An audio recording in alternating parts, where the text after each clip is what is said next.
Misteri arwah pejuang, teror di hari kemerdekaan. Malam itu, udara di Desa Karangjati terasa berbeda. Sebelum lanjut ceritanya, yuk subscribe channel Titik Teka-Teki sekarang dan nyalakan lonceng notifikasi, supaya kamu tidak ketinggalan cerita seram setiap harinya. Ada keheningan yang mencekam, meskipun ini adalah malam sebelum perayaan Hari Kemerdekaan Indonesia. Bendera merah putih berkibar di setiap sudut jalan, dan lampu-lampu menghiasi rumah-rumah warga. Namun, di balik kemeriahan tersebut, ada kisah gelap yang jarang dibicarakan. Di desa ini, terdapat sebuah monumen kecil yang didirikan untuk mengenang para pejuang yang gugur dalam pertempuran sengit melawan penjajah. Monumen ini selalu menjadi pusat kegiatan setiap kali bulan Agustus tiba. Warga desa percaya bahwa arwah para pejuang masih bersemayam di tempat tersebut, menjaga desa dari bahaya. Namun, ada juga yang mengatakan bahwa arwah-arwah ini tidak selalu ramah, terutama jika mereka merasa tidak dihormati. Bayu, seorang pemuda yang baru pindah ke desa tersebut, merasa penasaran dengan cerita-cerita seram yang beredar tentang monumen itu. Warga setempat sering memperingatkan untuk tidak mendekati monumen saat tengah malam, terutama di hari-hari menjelang peringatan kemerdekaan. Namun, Bayu, yang selalu skeptis terhadap hal-hal mistis, memutuskan untuk membuktikan bahwa semua itu hanya mitos belaka. Pada malam tanggal 16 Agustus, ketika warga desa sudah bersiap untuk tidur, Bayu diam-diam menuju monumen dengan hanya membawa senter kecil. Udara malam yang biasanya sejuk, kini terasa dingin menggigit. Jalan menuju monumen sepi, dan hanya suara gesekan daun yang terdengar di sepanjang perjalanan. Ketika Bayu tiba di monumen, suasana semakin aneh. Cahaya bulan yang tadinya terang, tiba-tiba tertutup awan gelap, membuat monumen tampak semakin menyeramkan. Bayu mengelilingi monumen sambil membaca nama-nama pejuang yang terukir di atas batu. Saat ia mulai meragukan keberadaan hal-hal mistis, tiba-tiba terdengar suara langkah kaki di belakangnya. Bayu berbalik cepat, namun tidak ada siapa-siapa. Hanya angin yang berhembus lembut. Merasa tidak nyaman, Bayu memutuskan untuk kembali ke rumah.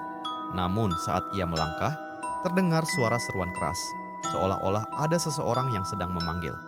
Suara itu semakin keras dan mendekat, hingga akhirnya Bayu merasakan kehadiran seseorang di belakangnya. Tubuhnya gemetar, namun ia memberanikan diri untuk menoleh.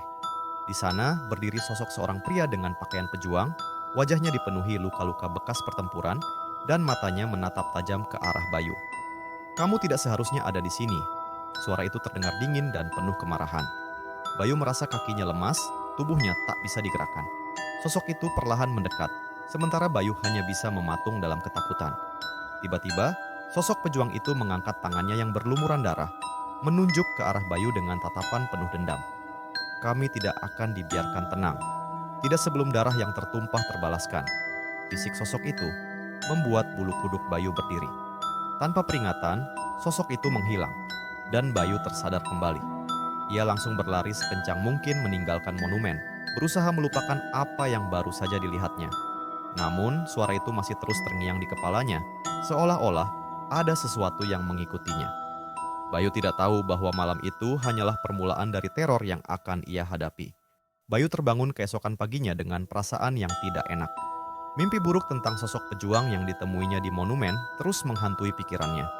Ia mencoba meyakinkan diri bahwa semua itu hanyalah halusinasi akibat rasa takut yang berlebihan. Namun, ketika ia melihat bekas luka di tangannya, ingatan tentang malam sebelumnya kembali dengan jelas. Bekas itu bukan sekadar luka biasa, melainkan bekas dari cengkraman dingin sosok yang ditemuinya. Hari itu, suasana desa Karangjati berubah menjadi lebih cerah dengan berbagai persiapan untuk upacara kemerdekaan. Namun, Bayu merasa ada sesuatu yang tidak beres.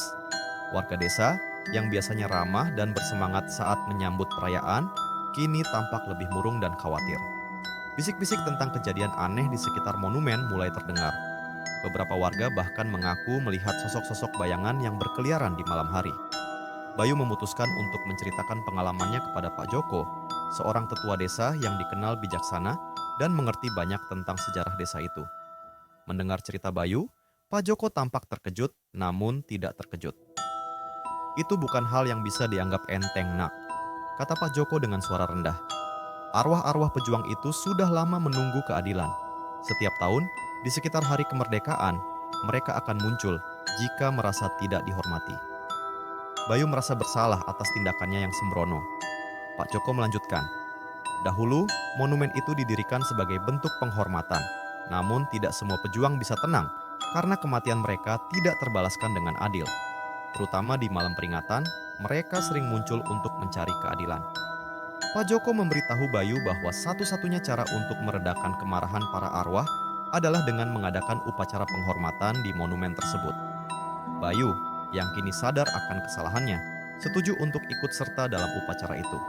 Mereka mengumpulkan beberapa warga desa yang bersedia membantu, dan malam itu, di bawah cahaya bulan purnama, mereka melakukan upacara sederhana di monumen.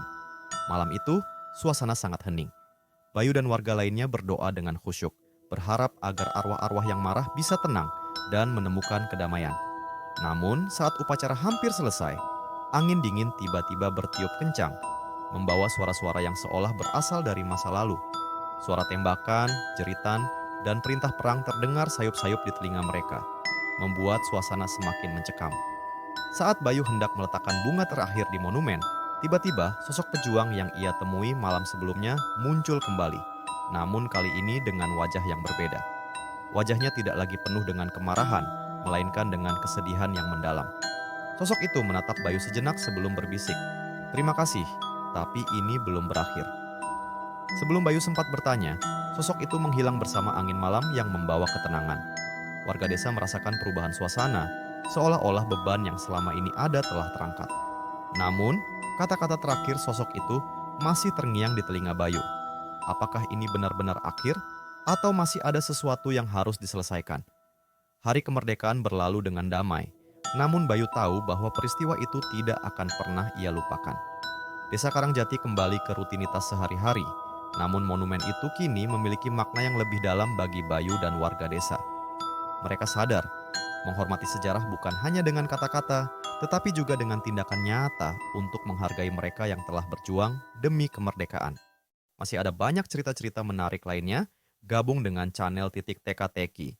Subscribe sekarang dan tonton terus cerita horor misteri dengan teka-teki seru setiap hari.